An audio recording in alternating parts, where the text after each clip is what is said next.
Salam sejahtera, jemaat Tuhan yang terkasih dalam Kristus. Senang sekali pagi ini bisa bersama-sama beribadah dan mendengarkan firman Tuhan. Terakhir kali saya menyampaikan firman Tuhan di sini masih masa pandemi, belum ada jemaat, hanya live streaming langsung. Dan hari ini saya bersyukur sudah melihat banyak jemaat hadir. Nah saudara, pagi ini nats Alkitab yang diberikan kepada saya untuk dikhotbahkan adalah dari 1 Timotius pasal yang ke-6. Mari kita bersama-sama membuka 1 Timotius yang ke-6, pasal ke-6. Kita akan melihat ayat ke-3 sampai ke-10. 1 Timotius pasal 6 ayat 3 sampai ke-10. Saya akan membacakan dari Alkitab edisi TB2, ya, terjemahan baru yang baru direvisi dan di launching oleh LAI bulan Februari lalu. 1 Timotius 6 ayat 3 sampai 10, demikian firman Tuhan. Jika seseorang mengajarkan ajaran lain dan tidak menurut perkataan sehat, yakni perkataan Tuhan kita Yesus Kristus, dan tidak menurut ajaran yang sesuai dengan kesalehan kita, ia berlagak tahu, padahal tidak tahu apa-apa. Penyakitnya ialah mencari-cari soal dan bersilat kata yang menyebabkan dengki, perselisihan, fitnah, curiga, percekcokan antara orang-orang yang tidak lagi berpikiran sehat dan kehilangan kebenaran. Yang mengira kesalehan itu sebagai suatu sumber keuntungan. Memang kesalehan itu kalau disertai rasa cukup memberi keuntungan besar. Sebab kita tidak membawa apapun ke dalam dunia, dan kita pun tidak dapat membawa apa-apa keluar. Asal ada makanan dan pakaian, cukuplah. Namun mereka yang ingin kaya, terjatuh ke dalam pencobaan, ke dalam jerat, dan ke dalam berbagai nafsu yang hampa dan mencelakakan, yang menenggelamkan manusia ke dalam keruntuhan dan kebinasaan. Sebab akar segala kejahatan ialah cinta uang. Dan karena memburu uanglah, beberapa orang telah menyimpang dari iman dan menyiksa dirinya dengan berbagai duka. Demikian pembacaan firman Tuhan. Saudara, di Amerika Serikat, sama halnya dengan di Indonesia, ada begitu banyak pengkhotbah atau pendeta yang mengajarkan teologi kemakmuran. Teologi kemakmuran adalah satu ajaran yang mengatakan bahwa Tuhan mau semua anak-anaknya diberkati. Tuhan mau semua anak-anaknya kaya raya. Itu teologi kemakmuran. Dan ciri pendeta atau pengkhotbah teologi kemakmuran adalah selalu mereka hidup dengan mewah. Rumah mewah, mobil mewah, tas, pakaian semua mewah, liburan mewah, segala-galanya mewah. Nah di Amerika bahkan saudara, beberapa pengkhotbah atau pendeta teologi kemakmuran berani meminta jemaatnya untuk mengumpulkan sumbangan membeli pesawat jet pribadi yang katanya untuk pendetanya keliling dunia memberitakan Injil. Ada banyak saudara, bahkan pengkhotbah teologi kemakmuran yang berani meminta sesuatu yang begitu besar. Nah, salah satunya saudara adalah Jesse Duplantis saudara. Dia adalah seorang televangelis atau seorang penginjil yang memang punya stasiun TV Kristen, dan stasiun TV Kristen Jesse Duplantis itu sudah siarannya ditangkap oleh lebih dari 106 juta rumah di Amerika. Jadi ini memang pelayanan yang luar biasa. Dan pada 2018 yang lalu saudara, Jesse Duplantis meminta jemaatnya mengumpulkan uang berapa saudara? 54 juta dolar, saudara. 54 juta dolar. Yang kira-kira setara dengan 811 miliar rupiah hari ini, saudara. Untuk membeli sebuah jet pribadi untuk dia keliling dunia memberitakan Injil, saudara.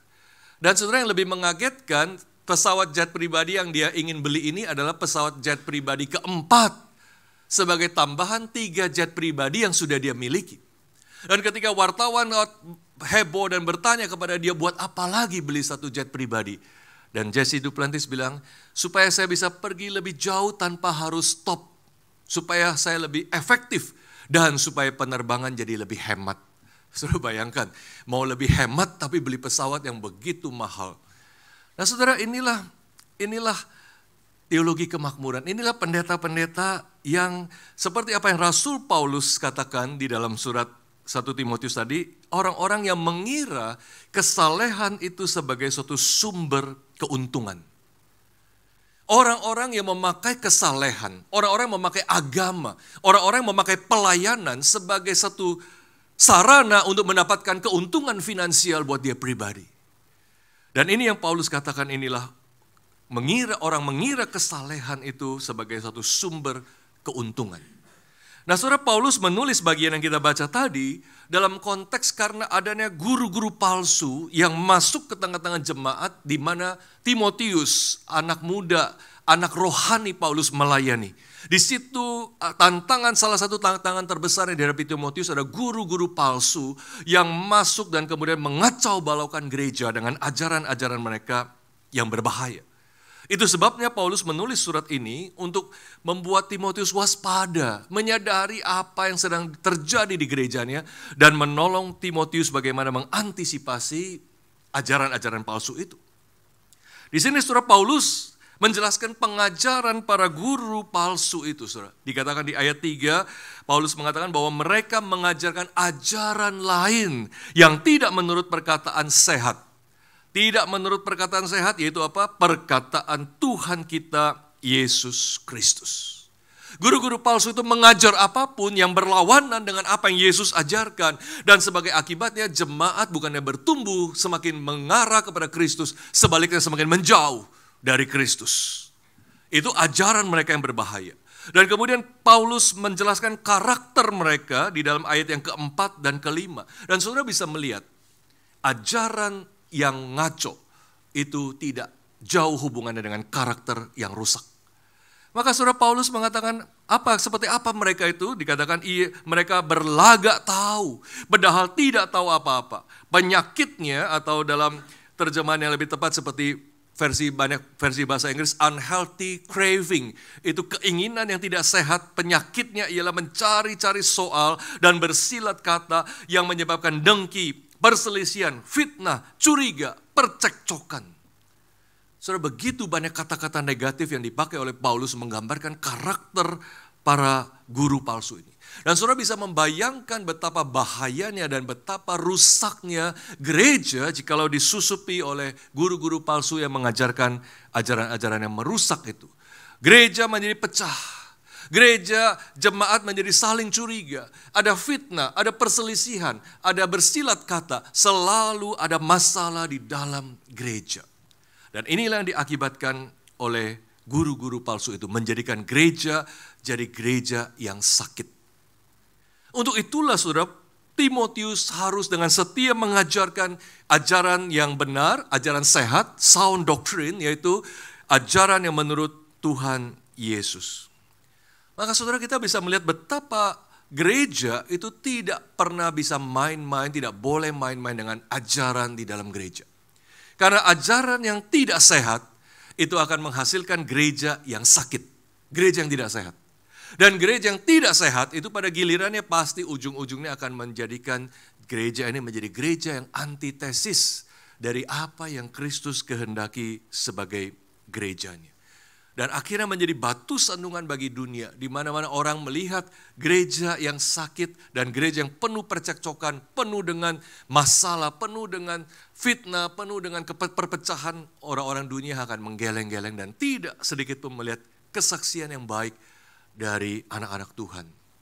Inilah yang harus diwaspadai oleh Timotius di dalam penggembalaannya dalam gereja Efesus yang di mana Paulus utus dia ke sana. Dan saudara, kemudian Paulus menyingkapkan apa yang menjadi dasar motivasi dari guru-guru palsu itu. Dasar motivasi dari guru-guru palsu itu dengan semua ajaran mereka, dengan semua akibat yang ditimbulkan oleh mereka, yang Paulus katakan adalah mereka mengira kesalehan itu sebagai sumber keuntungan. Saudara, rupanya ujung-ujungnya duit juga, saudara. Segala yang tadi disebutkan tuh perpecahan, percekcokan, fitnah, dengki, itu semua tidak lain itu karena semua ujung-ujungnya masalah uang. Para guru palsu itu mencoba memikat jemaat, mereka menjual kesalehan mereka untuk mendapatkan keuntungan finansial.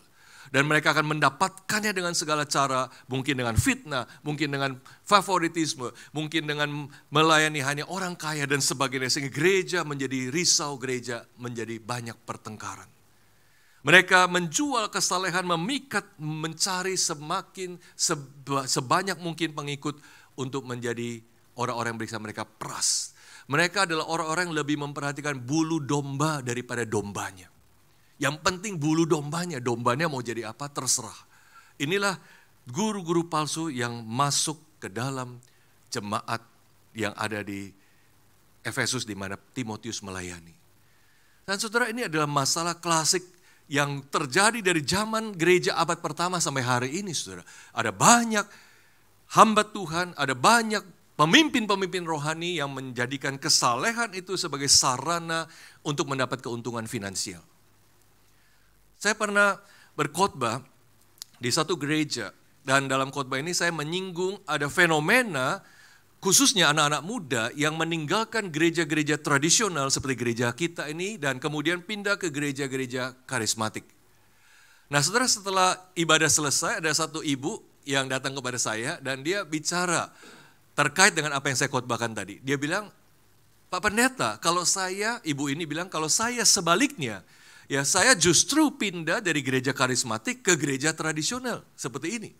Lalu saya tanya, kenapa Bu, ibu pindah? Dia bilang, ya kalau di gereja yang saya dulu itu memang enak sih. Kalau Cynthia dikasih angpau, kalau ulang tahun dirayain, diajak makan-makan, teman-temannya semua baik-baik, enak banget di gereja itu. Cuma khotbahnya itu uang, dan uang lagi. Semua khotbah itu selalu mendorong jemaat sumbang sebanyak-banyaknya kepada gereja, kepada hamba Tuhan. Dan dengan janji Tuhan akan memberkati dengan limpahnya. Dan kemudian ibu ini lanjutkan, semakin saya dengar khotbah-khotbah mereka, semakin saya merasa tidak ada firman Tuhan lagi dalam khotbah-khotbah itu. Nama Yesus hampir tidak pernah disebutkan. Dan yang ada hanyalah minta uang dan sumbangan dan persembahan kepada gereja semakin besar dan semakin besar. Nah, saudara, ini adalah apa yang saya khawatirkan. Dan saya ingin katakan bukan semua gereja karismatik mengajarkan hal seperti itu. Ini kasus kebetulan gereja yang dihadiri oleh sang ibu ini. Kesalehan hanya untuk mendapatkan keuntungan finansial. Nah, saudara, kesalehan pada dasarnya itu bukan untuk mendapatkan keuntungan. Sebaliknya, saudara, Paulus mengatakan bahwa kesalehan itu sendiri adalah keuntungan. Bahkan dia katakan sebuah keuntungan besar. Di dalam bahasa aslinya ada kata mega. Itu mega keuntungan. Mega sesuatu yang luar biasa, profit buat kita sebagai kesalehan itu. Dan saudara, bayangkan betapa kita akan sangat bersyukur jikalau kita mengerti kekayaan yang kita miliki di dalam Kristus Yesus. Dan kita bisa melihat kesalehan itu sama sekali bukan sarana mendapat keuntungan, tapi kesalehan itu sendiri adalah keuntungan yang luar biasa. Saudara, bagaimana tidak, saudara, kalau kita melihat apa yang telah Kristus lakukan dalam hidup kita. Dia menebus kita dengan sempurna sehingga seluruh dosa kita bisa diampuni. Itu keuntungan yang luar biasa, bukan? Kemudian kita bisa berelasi dengan Allah, kita bisa mempunyai hubungan dengan Allah. Itu satu hal yang luar biasa, itu keuntungan yang luar biasa. Kemudian ada Roh Kudus dalam hidup kita, memimpin kita, menerangi hati kita, memberikan kita hikmat. Itu keuntungan yang luar biasa. Kemudian kita diberikan kuasa untuk hidup dalam kebenaran, kuasa untuk hidup di dalam hidup yang murah hati, kemudian hidup di dalam damai sejahtera. Itu adalah keuntungan yang luar biasa. Maka saudara, kalau ada orang berpikir kesalehan itu adalah sarana mendapat keuntungan, itu adalah orang-orang yang kehilangan keuntungan di dalam kesalehan itu sendiri. Kesalehan yang sejati itu adalah sebuah keuntungan yang begitu besar, saudara. Kalau begitu, saudara, apakah orang Kristen kemudian tidak perlu atau bahkan tidak boleh menjadi kaya? Nah, saudara, hati-hati. Kita harus mengerti bahwa Alkitab sama sekali tidak pernah menentang orang Kristen jadi kaya. Alkitab tidak pernah menentang kekayaan atau harta yang berlimpah. Bahkan saudara, kalau kita lihat di dalam Alkitab, kekayaan, Materi itu adalah salah satu tanda berkat Tuhan, salah satunya. Dan bahkan ada orang-orang saleh yang kaya, yang memang diberkati Tuhan dengan luar biasa. Kalau kita baca dalam perjanjian lama bagaimana Abraham adalah seorang kaya luar biasa. Bagaimana Ayub adalah seorang kaya luar biasa. Mereka adalah super crazy rich pada zaman itu yang tiada tandingannya. Dan mereka adalah orang-orang yang berkenan kepada Tuhan, adalah orang-orang yang Tuhan berkati dengan harta yang berlimpah. Jadi Allah tidak pernah menentang umatnya menjadi kaya.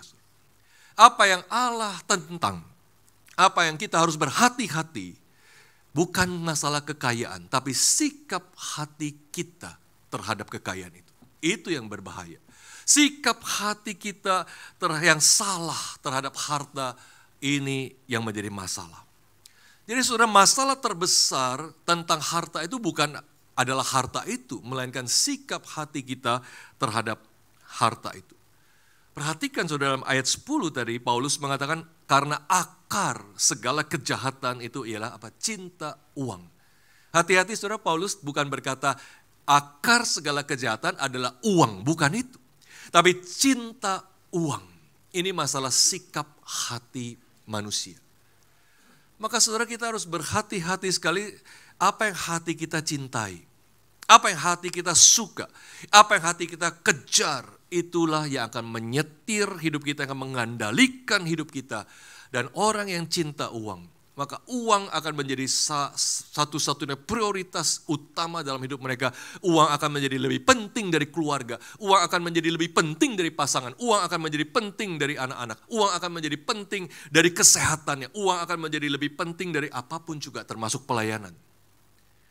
Dan kita tidak heran saudara, kita membaca begitu banyak cerita karena uang, keluarga pecah. Karena uang, anak usir orang tua dari rumahnya. Karena uang, anak minta warisan bahkan dengan membunuh orang tuanya. Karena uang, saudara pecah dan kemudian tidak berhubungan lagi. Uang menyebabkan begitu banyak masalah. Dan ketika manusia cinta uang saudara, maka hidupnya persis seperti yang Paulus katakan, masuk ke dalam berbagai jerat dan pencobaan hawa nafsu. Dalam ayat yang ke-9, saudara, kita lihat dikatakan mereka ingin kaya, terjatuh ke dalam pencobaan, ke dalam jerat, dan ke dalam berbagai-bagai nafsu yang hampa, yang mencelakakan, dan yang menenggelamkan manusia ke dalam keruntuhan dan kebinasaan. Sebab oleh memburu uanglah beberapa orang telah menyimpang dari iman dan menyiksa dirinya dengan berbagai-bagai duka. Saudara, ini nasihat yang tidak main-main, saudara. Kekayaan itu bisa berbahaya jikalau sikap hati kita tidak tepat terhadap kekayaan itu. Hati yang cinta uang itu tidak akan pernah membawa kepada keuntungan, meskipun mungkin mula-mula kelihatannya begitu. Tapi pada akhirnya selalu akan membawa kepada kehancuran, kebinasaan, dan berbagai-bagai duka. Saudara, kita tidak pernah habis-habisnya kan baca berita tentang koruptor. Nggak usah jauh-jauh, di Indonesia ini begitu banyak koruptor yang kemudian ditangkap KPK oleh Kejaksaan Agung. Dan mungkin berita terbesar yang baru-baru ini terjadi adalah bagaimana mantan Menkominfo Johnny G. Plate yang ditahan oleh Kejaksaan Agung karena korupsi proyek BTS 4G yang merugikan negara itu tidak kurang dari 8 triliun rupiah. Nah saudara, pertanyaannya apakah Johnny Plate, mantan menteri itu adalah seorang yang kurang uang, yang miskin sehingga dia perlu korupsi untuk memperkaya dirinya? Tidak sama sekali, saudara. Kalau kita mencoba menyelidiki berapa kekayaan Johnny Plate, saudara, laporan kekayaan yang dia berikan terakhir dari dalam laporan harta kekayaan penyelenggara negara LHKPN, dia melaporkan kekayaannya pada tahun 2021 31 Desember itu berapa? 191,24 miliar rupiah, saudara. Itu hartanya. 191 miliar. Tidak banyak orang yang asetnya, kekayaannya sebesar itu, saudara. Tapi dia tetap melakukan korupsi itu. Karena hati yang cinta uang itu. Maka seperti apa yang Paulus katakan, dia terjerat ke dalam berbagai nafsu yang hampa, yang mencelakakan, yang menenggelamkan manusia ke dalam keruntuhan dan kebinasaan. Hati yang cinta uang itu tidak pernah membawa kepada keuntungan, tetapi sebaliknya kepada kehancuran dan kebinasaan. Hati yang mencintai uang, masalahnya saudara kenapa? Tidak akan pernah puas dengan uang. Kitab Pengkhotbah, saudara, dalam Perjanjian Lama pasal 5 ayat 9 mengatakan demikian. Siapa mencintai uang tidak akan puas dengan uang. Dan siapa yang mencintai kekayaan tidak akan puas dengan penghasilannya. Itulah cinta uang. Saudara, uang itu menurut seorang filsuf Jerman Arthur Schopenhauer, dia mengatakan emas itu seperti apa? Air laut. Semakin kita mencicipinya, semakin banyak kita meminumnya, semakin kita haus dibuatnya. Itulah harta, itulah emas, itulah uang. Tidak akan pernah puas. Maka saudara, ini adalah penyakit yang menggerogoti manusia yang selalu cinta uang. Cinta kepada uang sudah menyebabkan ketidakpuasan dan tidak pernah merasa cukup. Dan ini adalah masalah besar manusia. Karena tidak pernah merasa cukup, dia selalu mengejar untuk lebih dan lebih lagi. Itu sebabnya saudara Paulus mengatakan betapa pentingnya mempunyai satu rasa cukup, rasa puas, contentment. Paulus katakan dalam ayat yang ke-6, memang kesalehan itu kalau disertai rasa cukup, memberi keuntungan besar. Jadi kesalehan yang adalah sebuah keuntungan besar itu pasti selalu cirinya adalah orang yang merasa puas, merasa cukup. Dan saudara, kalau kita melihat rasa cukup itu sebuah kata yang tidak asing buat kita, bukan? Contentment itu. Pertanyaannya adalah bagaimana kita bisa mempunyai rasa cukup itu. Bagaimana kita bisa mempunyai rasa puas itu, karena rasanya sulit sekali, bukan? Nah saudara, rasa cukup yang dimaksud oleh Paulus ini bukan sebuah sifat moral yang baik, bukan sekedar itu. Bukan sekedar bagaimana menjadikan orang menjadi orang bisa cukup. Karena dunia pun, agama apapun sebenarnya kalau saudara lihat mengajarkan pentingnya manusia mempunyai rasa cukup, mempunyai rasa puas. Tapi saudara, manusia berdosa tidak pernah bisa menemukan jawabannya bagaimana saya bisa puas. Hati kita tidak akan pernah puas. Rasa cukup yang dikatakan oleh Paulus ini bukan sekedar satu sifat moral yang baik, melainkan adalah satu pengalaman, satu perasaan yang dialami jikalau seorang hidupnya dipenuhi oleh Kristus. Itu kunci rasa puas yang sejati. Dan saudara, Paulus sendiri dia mengatakan kalau kita baca surat Filipi pasal 4, Paulus dengan jelas mengatakan aku telah belajar untuk mencukupkan diri dalam segala keadaan. Paulus adalah orang yang mengerti apa artinya rasa puas, rasa cukup. Dia berkata dalam ayat berikutnya pasal 4 Filipi 4, 12, 13, aku tahu apa itu kekurangan dan aku tahu apa itu kelimpahan. Dalam segala hal tidak ada perkara yang merupakan rahasia bagiku.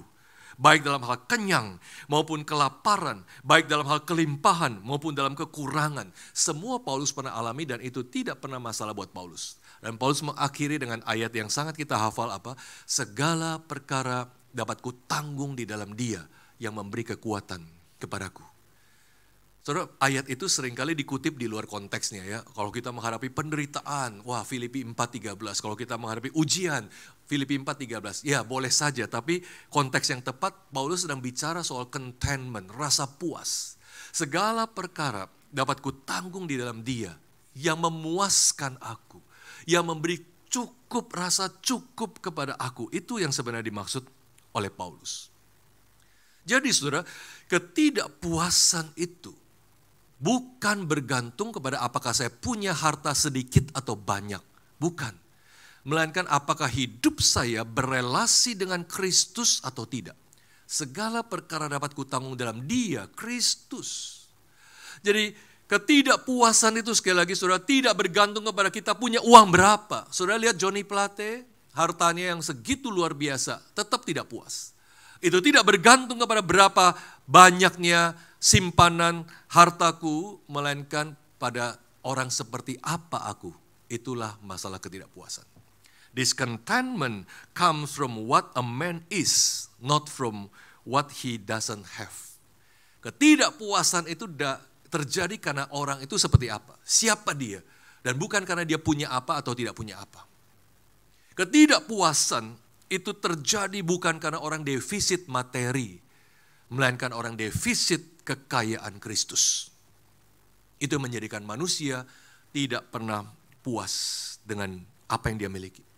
Dan saudara, orang yang tidak pernah puas dengan apa yang dia miliki, jangan lupa, dia tidak juga akan pernah puas dengan apa yang dia inginkan.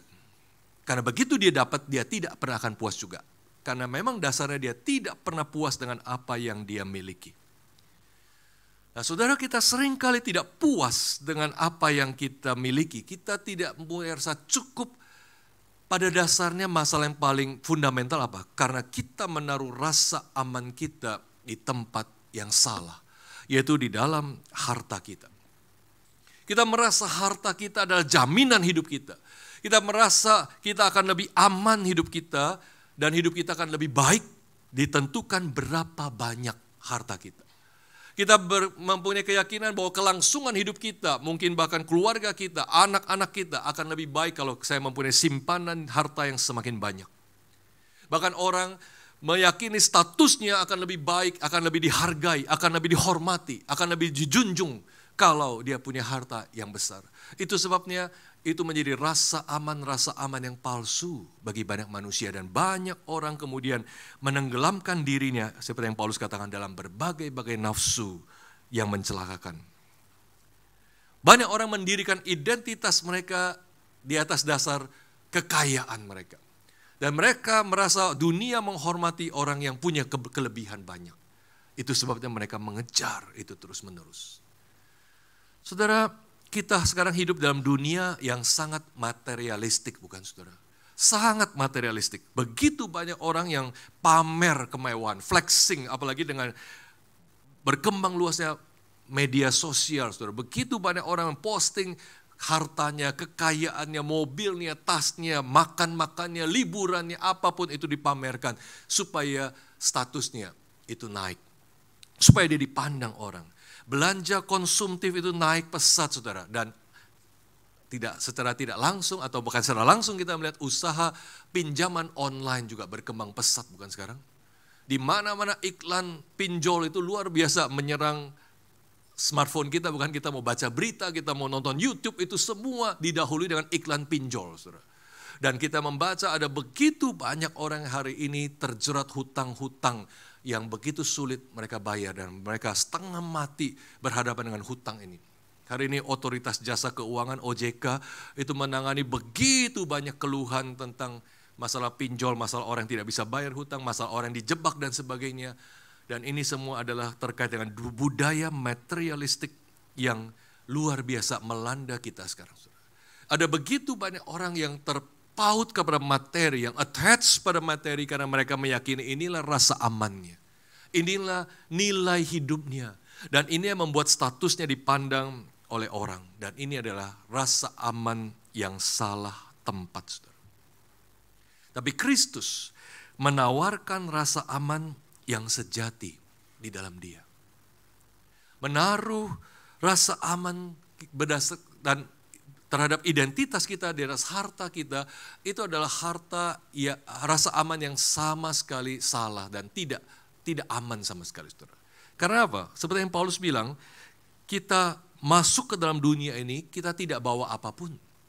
Dan satu hari kita akan keluar dari dunia ini juga tidak membawa apapun. Persis yang Ayub bilang, aku datang telanjang dan aku akan keluar telanjang. Jadi apa yang ada dalam hidup kita ini semua pemberian Tuhan. Dan kalau kita mengandalkan, kita menggenggam erat apa yang kita dapatkan di dunia ini, sebenarnya kita mengandalkan rasa aman yang sangat goyah. Rasa aman yang sangat palsu. Sebentar saja kita lihat kekayaan itu bisa hilang. Sebentar saja kita lihat kekayaan itu bisa lenyap. Sebaliknya, saudara, jika kita menaruh rasa aman kita kepada Kristus, maka kita benar-benar aman dan tidak pernah tergoyahkan, saudara. Maka saudara, kita sebagai orang-orang percaya harus mengerti dan mengadopsi satu nilai yang penting ini, saudara. Yaitu apa? Berkat Tuhan yang sejati itu. Berkat Tuhan yang sejati itu. Bukan berapa banyak yang bisa saya genggam di tangan saya.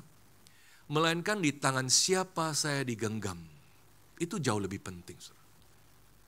Jikalau fokus hidup kita dalam dunia ini tiap hari Anda mikirkan berapa banyak yang bisa saya pegang. Tapi kita lupa kita dipegang oleh siapa. Maka kita hanya berfokus kepada yang kecil, yang gampang hilang, yang goyah ini, saudara. Tanpa kita pernah menyadari betapa kita punya kekayaan yang luar biasa, kita digenggam dalam tangan Allah yang aman, yang tidak pernah goyah.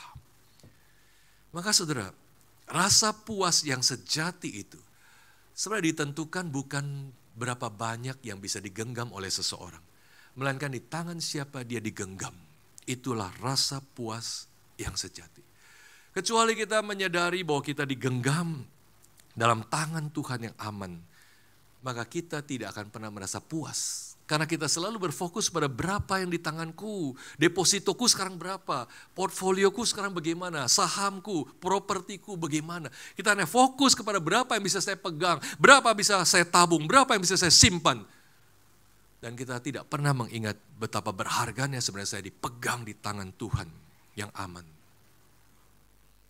Oleh sebab itu, saudara, sebagai orang percaya, tidak ada salahnya saudara punya kelimpahan. Maka saudara, saya selalu ingin mendorong orang-orang Kristen bekerja sebaik-baiknya. Kembangkan bisnis Anda seluas-luasnya. Jadilah bisnismen yang berhasil, jadilah pekerja yang berhasil. Dan sebagai konsekuensinya saudara memperoleh tambahan finansial dalam hidup saudara. Itu tidak masalah. Nikmatilah berkat Tuhan dalam hidup saudara. Tetapi saudara, setelah itu janganlah hati kita terpaut dengan itu semua dan menjadikan itu sebagai rasa aman kita. Saudara, Paulus mengatakan dalam satu ayat tadi, ayat yang ke-8, ini mungkin tidak mudah dimengerti. Asal ada makanan dan pakaian, cukuplah. Waduh, sederhana banget. Asal ada makanan dan pakaian, cukuplah. Apakah rasa cukup kita harus seperti begitu drastisnya seperti ini? Saudara, Paulus tidak sedang mengajarkan bahwa semua orang Kristen harus hidup seperti biarawan, ya, hanya dengan 2 helai pakaian, dengan alat-alat hidup yang terbatas, tidak boleh tinggal di rumah bagus, tidak boleh punya mobil, dan tidak boleh punya kemewahan. Bukan itu. Tapi apa Paulus ingin ajarkan adalah bahwa kita selalu mengingat betapa kita harus punya healthy detachment, ya, satu keterlepasan yang sehat dari harta yang ada pada kita. Saudara, firman Tuhan mengingatkan danger attachment terhadap harta, keterpautan yang berbahaya terhadap harta, dan sekaligus mengingatkan pentingnya healthy detachment, satu keterlepasan yang sehat dari harta itu. Dan ini yang Paulus maksudkan, asal ada makanan dan pakaian, cukuplah. Bukan berarti sekali lagi kita tidak boleh menikmati segala apa yang ada pada kita. Nikmatilah saudara, karena itu berkat Tuhan.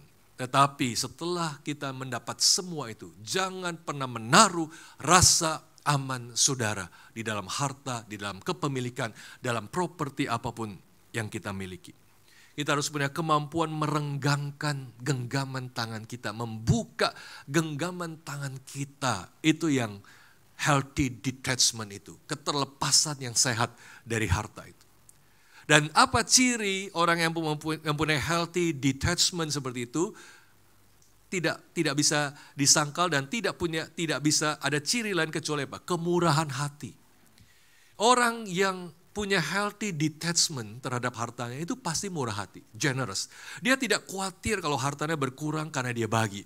Dia tidak khawatir kalau dia bantu orang. Dia tidak khawatir kalau dia beri persembahan. Dia tidak khawatir kalau ada hartanya yang terlepas dari dia, karena itu bukan rasa amannya. Maka kalau kita lanjutkan pembacaan 1 Timotius 6 tadi sampai pada ayat yang ke-17, 18, 19, Paulus mengingatkan orang-orang kaya jangan mengandalkan kekayaannya, sebaliknya apa? Paulus katakan di dalam ayat 16, peringatkanlah agar mereka itu berbuat baik, menjadi kaya dalam perbuatan baik, suka memberi dan membagi. Itu adalah akibat yang tidak bisa disangkal dari healthy detachment. Berbuat baik, menjadi generous, murah hati, karena tangannya tidak lagi sulit dibuka, tangannya tidak lagi sulit untuk membagi. Dia sadar bahwa yang paling penting adalah hidup dia aman dalam tangan Tuhan dan bukan apa yang dia genggam erat-erat. Maka saudara, jangan sekali-kali menjadikan harta itu sebagai rasa aman saudara. Karena kita tidak akan pernah puas hanya jikalau kita menempatkan rasa aman kita dalam relasi kita dengan Kristus. Disitulah kepuasan yang sejati itu muncul. Itu sebabnya saudara, ketidakpuasan selalu akan merampas sukacita kita. Ketidakpuasan itu akan merampas kemurahan hati kita. Ketidakpuasan itu akan merampas rasa syukur kita. Dan ketidakpuasan itu akan merampas segala yang baik yang Tuhan berikan kepada kita. Karena kita lupa di tangan Tuhan kita digenggam.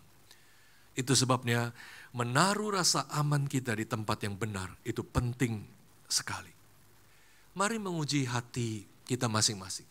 Di mana selama ini saya menempatkan rasa aman saya? Apakah dalam harta saya? Banyaknya kepemilikan yang saya punyai, atau dalam relasi saya dengan Kristus. Sekali lagi saudara, ketidakpuasan itu bukan karena berapa banyak atau berapa sedikit orang punya, tapi bagaimana hidupnya dengan Kristus. Bagaimana hubungannya dengan Kristus. Berada dalam genggaman tangan Kristus, itu jauh lebih aman, itu jauh lebih puas daripada berapa banyak yang bisa kita genggam di dalam tangan kita. Mari kita berdoa. Kami bersyukur Tuhan untuk firman-Mu pagi hari ini. Oh Tuhan, selidikilah hati kami dan lihatlah hati kami Tuhan. Jikalau hati kami hari ini begitu mempunyai cinta kepada harta, cinta uang, mengejar itu sebagai sesuatu yang begitu penting karena menjadi rasa aman kami. Tuhan ampunilah kami. Kami berdoa biar Tuhan memberi satu perspektif yang tepat di mana rasa aman yang sejati yang seharusnya kami tempatkan. Dan biarlah Tuhan menolong kami untuk menemukan kekayaan Kristus yang tidak terduga itu dalam hidup kami. Dan di situ kami boleh sungguh-sungguh merasa puas, merasa aman, merasa cukup. Dan kami boleh menikmati segala berkat Tuhan, harta yang Tuhan berikan dengan sukacita, dengan kemurahan hati. Karena kami tahu kami tidak pernah kekurangan apapun di dalam Tuhan yang memberkati kami. Terima kasih Bapa untuk firman-Mu hari ini. Demi nama Tuhan Yesus Kristus, kami bersyukur dan berdoa. Amin.